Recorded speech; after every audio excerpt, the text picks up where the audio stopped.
You're listening to the Harmonizing Her podcast, where ambition finds its perfect rhythm.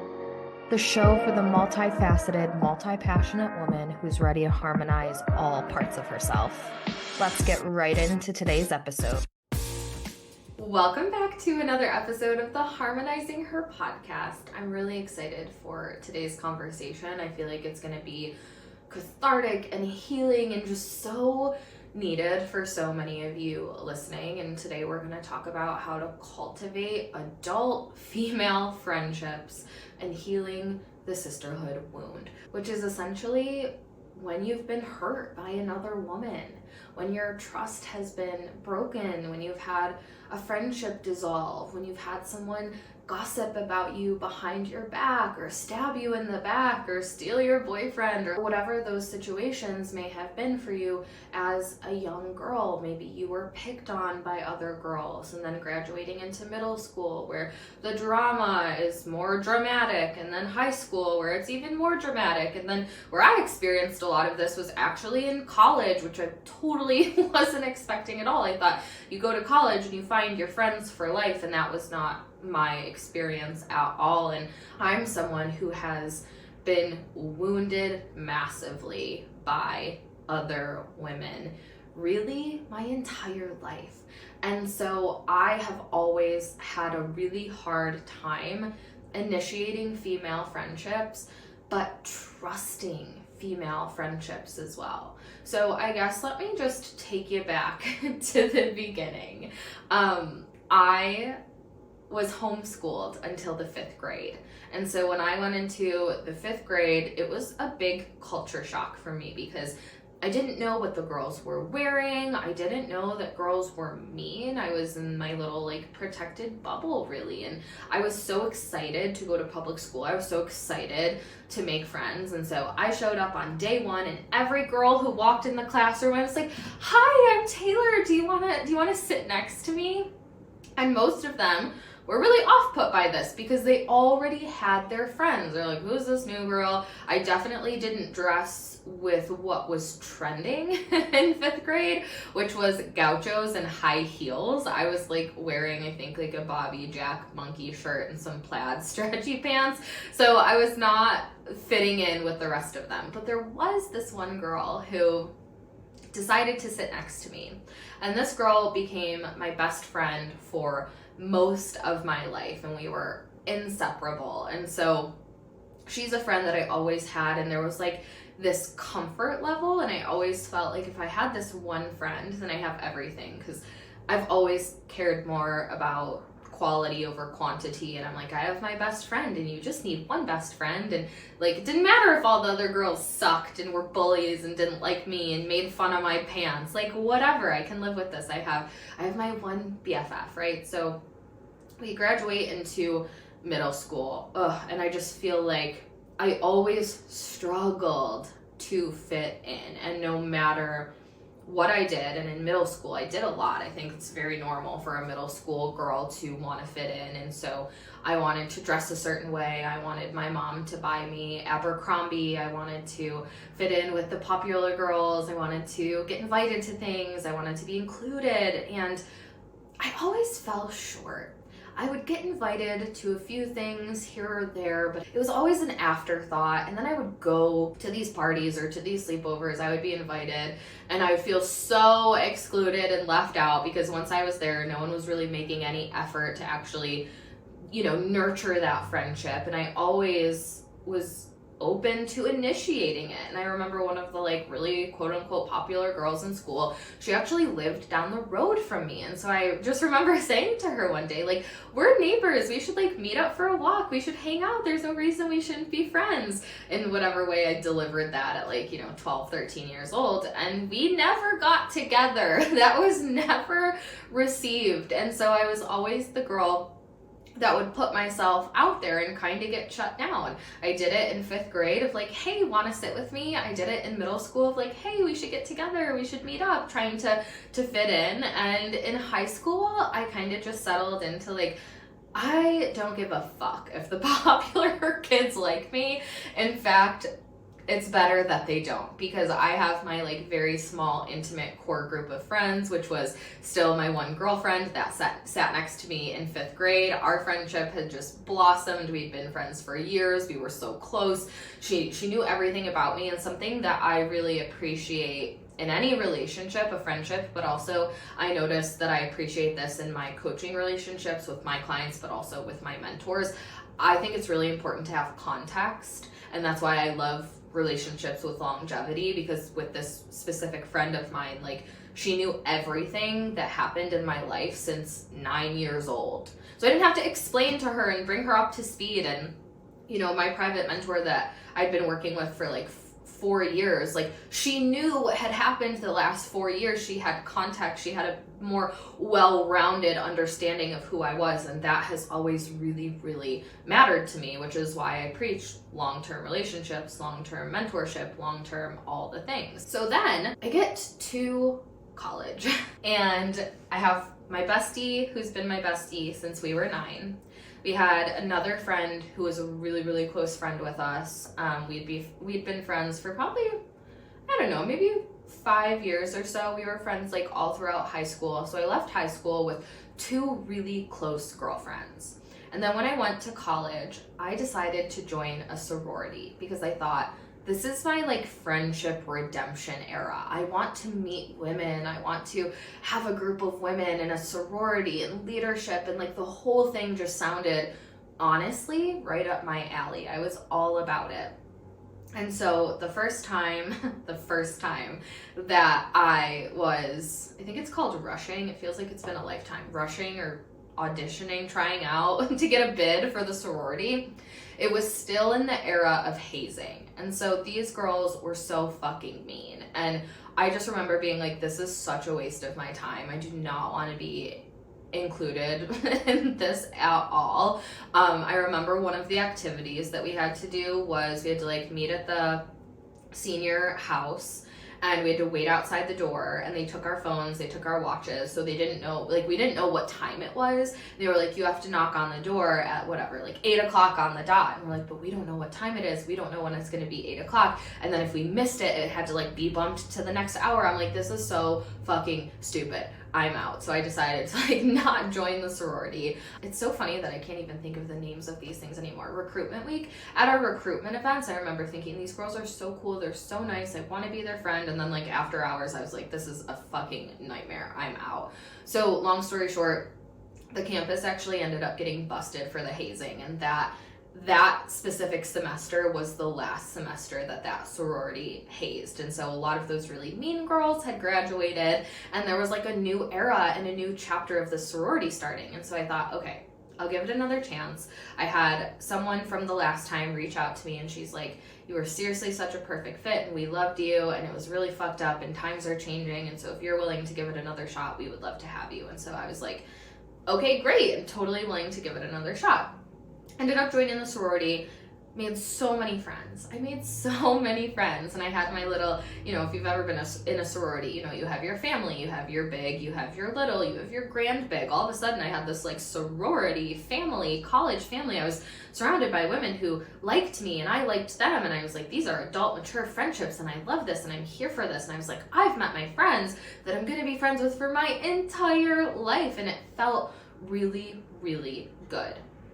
And so it was really good for a little while. And I've probably told this story somewhere before, but if you didn't know, my husband proposed to me when we were youngins. So I was 19 and I was still in college when my husband proposed. And so I was putting together my wedding party, and I had the 3 girls from my sorority that I was the closest with. 3 of them were in my wedding, and then the 2 from high school that I was friends with. So I had a bridal party of 5 people. And there was like this thing that went down with one of my high school friends, not the one that I had been friends with for a long time, but the other one, where she kind of dropped me and the other girl in a pretty shitty, traumatic way. I really don't like when people are not upfront around things. I'm always like, let's talk about it. Let's have a conversation. Even if we agree to disagree, I think we owe each other closure. And we can talk about it. Like, it's okay. And she was the type of person who did not want to talk about it. So she would just avoid and she would ignore and she would blow us off until one day,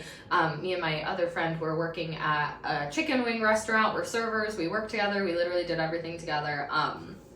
And we get like a group text that's like, I just don't want to be friends with you guys anymore for this, that, the other reason. And I just remember it being such a shock.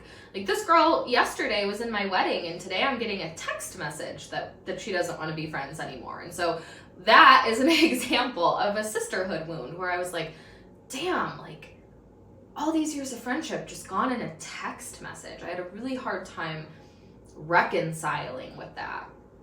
So fast forward a little while, because I had a really long engagement because we were so young. We were going to get married after college. And so the next thing that broke out was probably 2 years later, we had our sorority elections. And this brought so much drama. And this was the beginning of the end, because there was a lot of, honestly, like, sorority corruption where, like, again, the popular girls or the girls who partied the most were getting these positions over people who were maybe more qualified. And so there was just like this dynamic of things are not feeling fair already. And that was like my last time to be on the executive board, and I was on the executive board. If you're in a sorority, you know all these like little details. They matter, but they don't in terms of the story. But what I'm getting to is I ended up not winning anything for that election. And that was really hard for me to cope with, because I valued being on that executive board and having a leadership position and positively contributing to my sorority and to my college. Like, that was everything to me. I took it so seriously, and I didn't win anything, and it was a shock to me, and I felt heartbroken, of course. And I was, I don't know, maybe 20, 21, still super young, still super sad. And my best friend in the sorority and my little in the sorority, they got spots, and I was so happy for them, of course, but I didn't have the tools to process my emotions in that moment.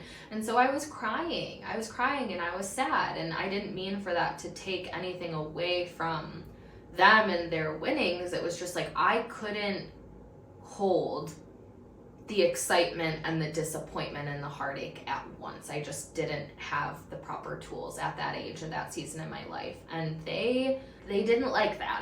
They thought that I was being unsupportive. They thought that I was being selfish. They thought that I was making it all about me and I wasn't there for them. And that's true. Like, that is the truth in their experience. I think there's 3 sides to every story: mine, theirs, and the truth. So this is just purely my experience, and that was really the beginning of the end, because both of them after that pretty much pulled out of my wedding and stopped being my friend, and we couldn't even talk about it. I, again, wasn't even given the opportunity to like explain myself and have a conversation. It was a text message of like, you're cut off. And this, I feel like this is pitiful to say out loud now, but I literally wrote them letters. I wrote them letters and I wrote them emails, and I was like, I know my number is blocked. I know you don't want to talk about this, but like, God, I love you. We've been friends for years. We're in such a big part of each other's life, and I'm so happy for you, and I'm so sorry for how, my response made you feel, and I genuinely felt that remorse, and I wanted to resolve this conflict, and neither one of them answered. And then what ended up happening was like my big kind of was doing, hosting events and inviting those 2 girls and not inviting me, and then not telling me about it. And I was like, geez, what the heck? Like, everybody's turning on me. So she dropped out of the wedding. So those 5 girls I told you about that were supposed to be in my wedding were down to 1. All 4 of them, by the time I was 21,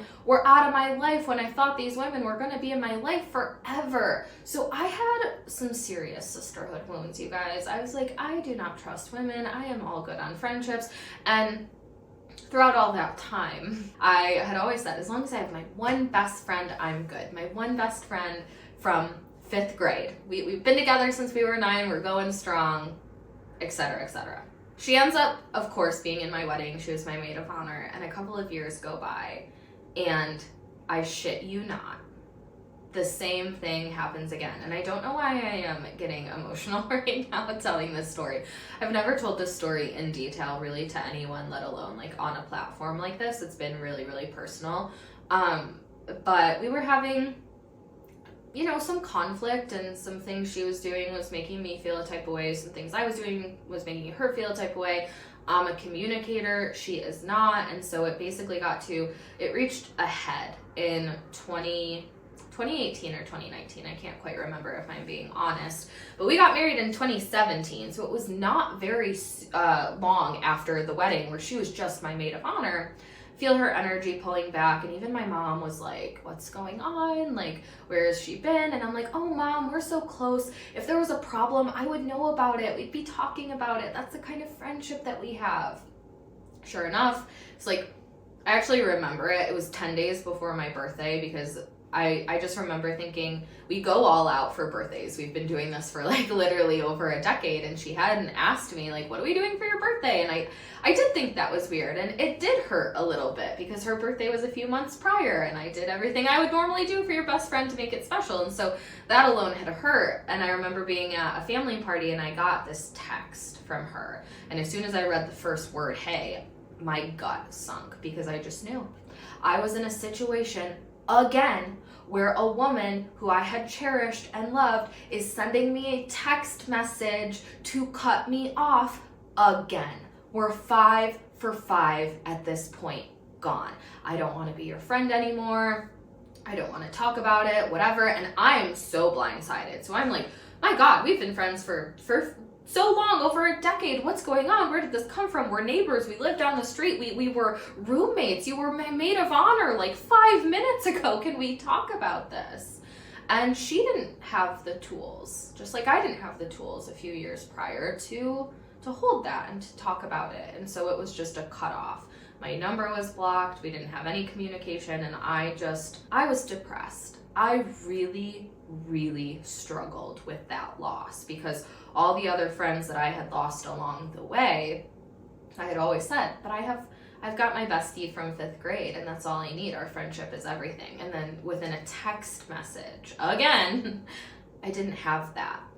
And so maybe you're listening to my story and you can relate, if like, I have been dropped by women, or I've been blindsided, or I've been hurt, and I found myself in this situation where I had all these friends, and then where did they go? And it feels so painful, and there's a lot of grieving, and it's really messy. And I wanted to tell you that story so you intimately know I didn't have a great past 10, 15 years of friendships. And I think if you look at my platform now, you see that I have really beautiful, I'm like gonna cry in gratitude now, really beautiful friendships, mature friendships, equal friendships.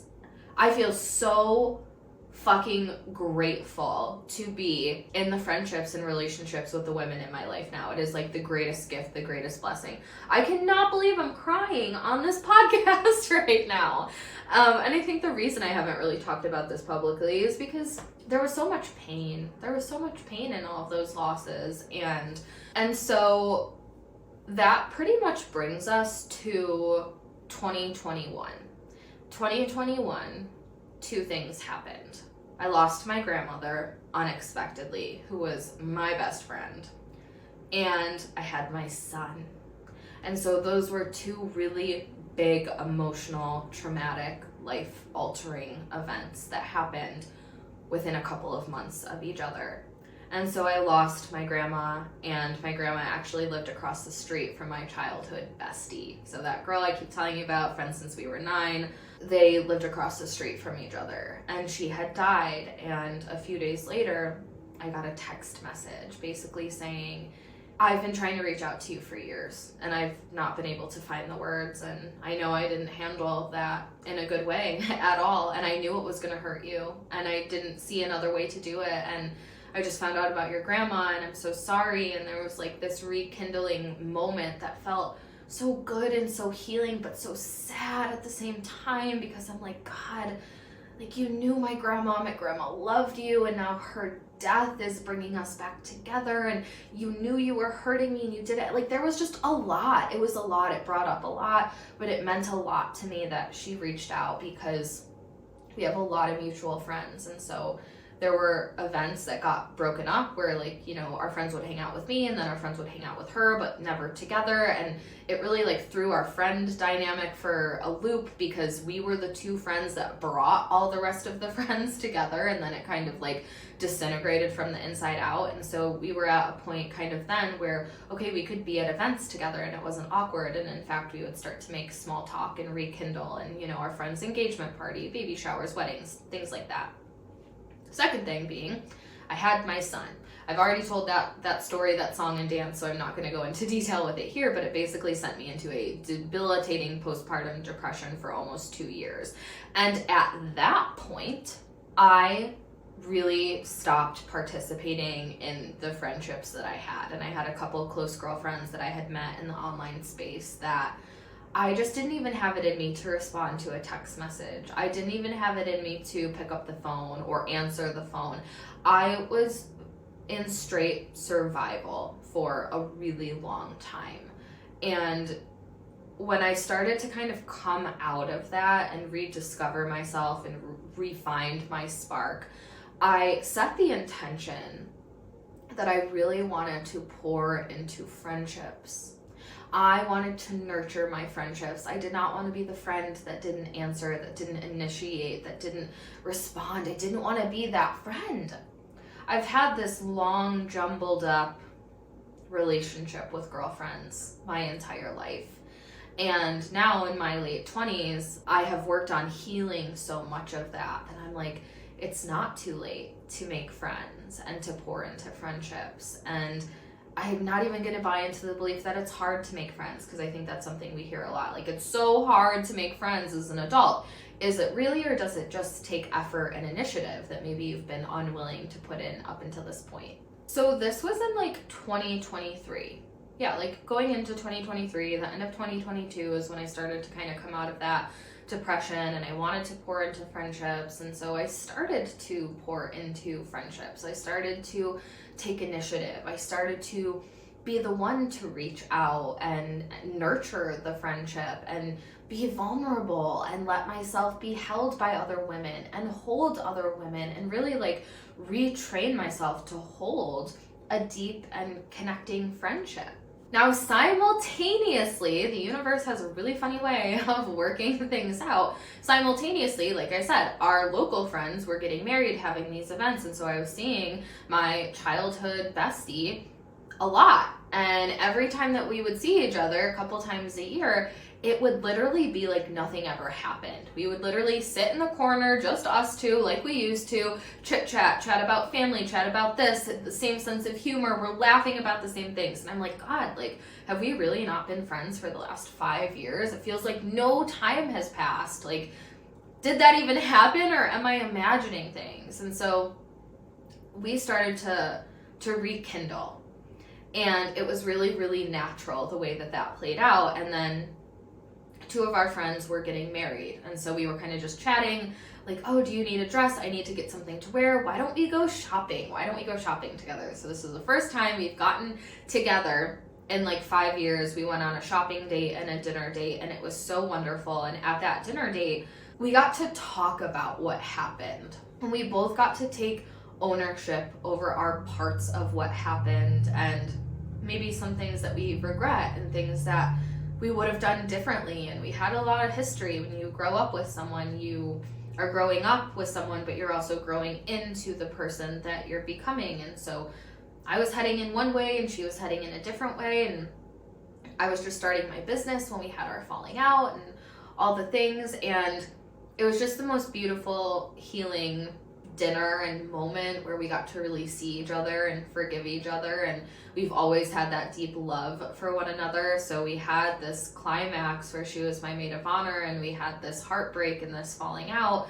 but we actually found our way back to each other. And that was after I did my own individual healing around women, around my part in all of this, because there was so much introspection happening in those 5 to 7 years of my life, where I was like, okay, my friends, not even my friends, my best friends, my bridesmaids are dropping like flies, one by one by one, in the same kind of situation where it's cut off, text message, no explanation.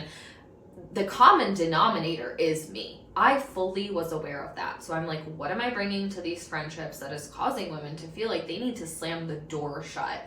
And looking at my energy, looking at what I brought and the dynamic and my intentions, and just doing the work and accepting that and forgiving myself and choosing differently. So I had been on my own healing journey. She had been on her own healing journey, and we were able to come back 5 years later and reconnect and restart our friendship. And it looks a lot different now than it did 10, 15 years ago, of course, but at this point, we've known each other for 20 years.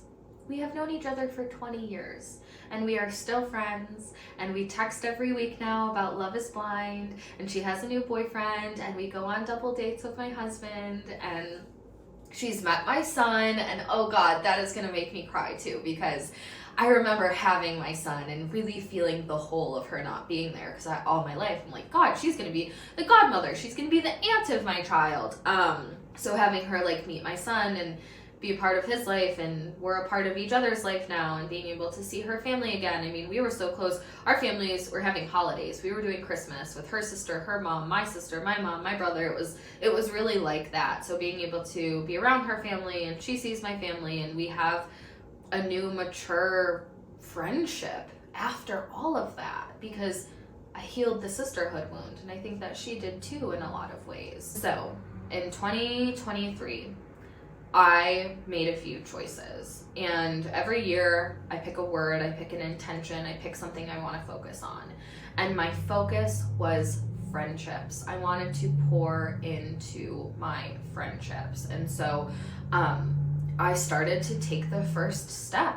I started to text my friends first. I started to check in on them more regularly. I started to initiate that kind of connection, and that is the one and biggest tip I want to give you in this episode, is that adult female friendships, they take initiation, they take effort. Every relationship takes effort. But I was coming out of a season where I had just been broken by so many women, and I was really dealing with postpartum and hormones and just not having the bandwidth. And after kind of came up for air and I started to see the light again, I said, I'm gonna be the friend that checks in. I'm gonna be the friend that's like, I'm thinking about you. Now I'm the friend that's so energetically connected with my friends that I can feel their energy sometimes and be like, hey, you okay? I'm feeling you. Hey, how can I support you today? Hey, let me pick up the phone. Hey, let's plan a trip to go see each other. And I started to put that effort in, and then guess what? That effort started to match me, and I started to cultivate really strong, beautiful relationships and friendships with women I have never met in person. And we were doing weekly Zoom dates and weekly phone calls and just keeping in touch and keeping that effort. And again, it's almost like learning how to ride a bike again, learning how to be in a friendship like that again. You have to do your healing first. So if you're listening to this and you're resonating with a lot of my story of I've been burned, I've been let down, I've been cut off, I've done the introspection, it's time for you to accept that. Like, accept the part that you played in that story, accept the part that someone else played in that story, the choices that they made, the choices that you made, the tools you had available at that time in your life, the tools they had available at that time in their life, or maybe the tools that you guys didn't have that you needed to have had the situation end differently than it did. But I know it's really hard to be hurt by women, and it's really hard to trust again. And I went into a little bubble where I was like, I have my husband, I have my son, I have my mom, we're good. We're good. We don't need to go down this rabbit hole again. But of course, like I said, as I came up for air, I was craving those friendships. And then last year, I joined a mastermind that was specifically for 6, 7, 8, and 9-figure entrepreneurs who were also moms. And in this mastermind, they got together 3 times in person a year. And one of my really good friends who I met through being in another program years ago, she ended up being in my program, and then we ended up joining this program together and cultivating such a deep, meaningful friendship. She's one of my best friends now, and I got to go in person and connect with a room of 20 other women who got it, who got me, who saw me, who rallied for me, who trusted me, who cheered me on, who knew what it was like to be a mom, who knew what it was like to be juggling a business and a husband and a mom and a household and all of these things. You don't know what that's like unless you're in it. And my home friends, my local friends, there's no one that can resonate with that with me. We can resonate on other things, but none of them are business owners, entrepreneurs, and mothers all wrapped into one. You add being highly ambitious onto it, you add the hormones and the postpartum into it, you add the pressure of being the breadwinner, and like there's this big dynamic that we have that is not easy to understand unless you're in it. And right before my eyes, I had 20 women in person, in the flesh, that I could hug and meet and connect with, who got it. And that was a really healing experience for me. And I remember going into the very first retreat, and I was just coming out of like a really dark period in my life. The business was in a low point. I was in a low point. I felt scarce in so many ways. And I just remember going into that retreat saying, I am going to allow me to be me. I'm going to be honest. I'm going to be vulnerable. I'm not going to put on a show and hope that the popular girls here like me, because that is an old pattern that we have put to rest. If I'm going to start to cultivate these friendships, I'm going to do so in a new way by being all of me. And if these women are going to be my friends, it's because they're going to appreciate me for me, not because I'm wearing Abercrombie, right? So I went to that first retreat with all these amazing, brilliant, successful women, and I shared my struggle, and I shared my pain, and I shared really genuinely where I was at. And I remember telling them I knew I had to come here and just be really open and honest about where I'm at, even though it doesn't feel good enough. I don't feel like I belong in this room. This feels really edgy for me. And just being able to expose yourself in that way and then be met with love and support and genuineness and no judgment, just love, that was healing for me. And I was like, wow, this is a new experience where I'm seen for me and I'm loved for me and I'm appreciated for me, which I felt with my family and I felt with my husband and things like that. But it's been so long since I felt that way with friends, with female friends, with peers, that I could lean on them, that they could lean on me, and that we could build these friendships. And so I've made so many friendships from that mastermind. Another piece of advice for you is like, get in the room. If you're having a hard time making friends, put yourself in a room with other like-minded women to create those connections. I didn't join this mastermind to make friends, but I did join this mastermind to connect with other women and to be supported by other women and to let myself be supported by other women. And I just re-signed for my second year so we can have 3 more in-person events together. And I just stayed with one of my other friends from the internet because I got stranded in a snowstorm and I was able to fly to the airport closest to her, and I stayed with her and her baby and her husband. And Ashley, if you're listening to this, I fucking love you. Thank you for hosting me. But there's just this new like caliber and level of friendship that exists in my life because I made the choice to accept what had happened in my childhood. I made the choice to heal from those situations and open my heart back again. I made the choice to be the one to initiate new friendships and pour into new friendships, even though it felt a little unsafe and scary and unfamiliar because I had been closed for so long.